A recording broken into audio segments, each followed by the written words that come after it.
जगन्नाथपुरी की पवित्र नगरी, जहां हर दिन हजारों भक्त आते हैं और भगवान जगन्नाथ को भोग अर्पित करते हैं। लेकिन उसी मंदिर के बाहर एक कोने में बैठा था एक छोटा सा लड़का।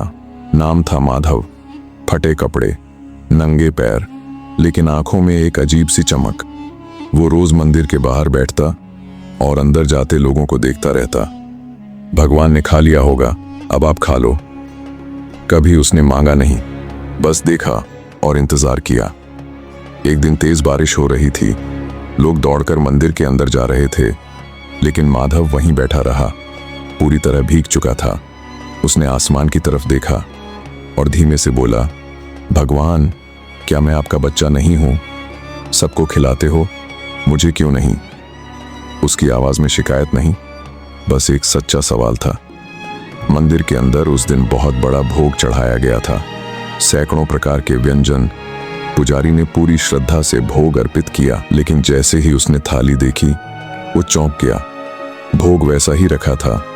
आज भगवान ने भोग क्यों नहीं लिया? अगली रात फिर से भोग लगाया गया और फिर वही हुआ।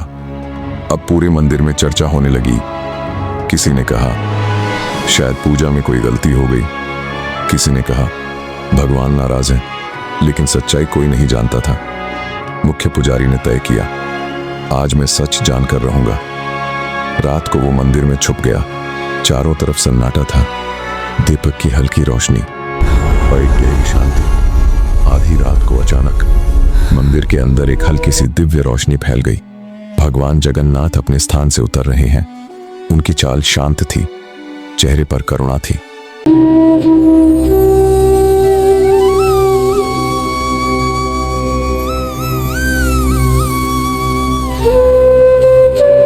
आप सच में आ गए? मैं तो बस रोज आपका इंतजार करता था। आप सच में आ गए? मैं तो बस रोज आपका इंतजार करता था। मैं तुम्हें कभी भूल ही नहीं सकता। आप सच में मेरे पास थे? फिर जब मुझे बहुत भूख लगती थी तब भी? मैं हर बार तुम्हारे साथ था, तुम्हारी भूख भी महसूस करता था। अगर आप चाहोगे तो खुद आओगे। तुमने मांगा नहीं, इसलिए मैं खुद चला आया। अब पहले तुम खाओ। आज आपने मुझे याद किया। मैं तुम्हें कभी भूल ही नहीं सकता। अब मुझे भूख नहीं लगेगी, क्योंकि आप मेरे साथ हो ना। जब भी कोई भूखा होगा मैं वहीं रहूंगा। आप तो बिल्कुल वैसे ही हो जैसे मैंने सोचा था। और तुम वैसे ही हो जैसे मेरे दिल में रहते हो।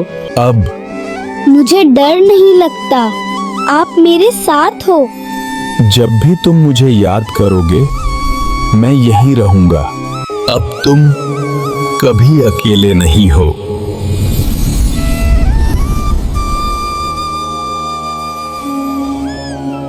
तो उसने माधव को देखा। उसकी आंखों में एक अलग ही चमक थी। पुजारी सब समझ गया। भगवान मंदिर की थाली में नहीं, भूखे के दिल में रहते हैं। उस दिन से मंदिर का पहला प्रसाद किसी भूखे को दिया जाने लगा और माधव अब अकेला नहीं था। पूरा मंदिर उसका परिवार बन गया। मोराल: भगवान को सोने की थाली नहीं चाहिए, उन्हें बस एक सच्चा दिल और भूखा इंसान चाहिए।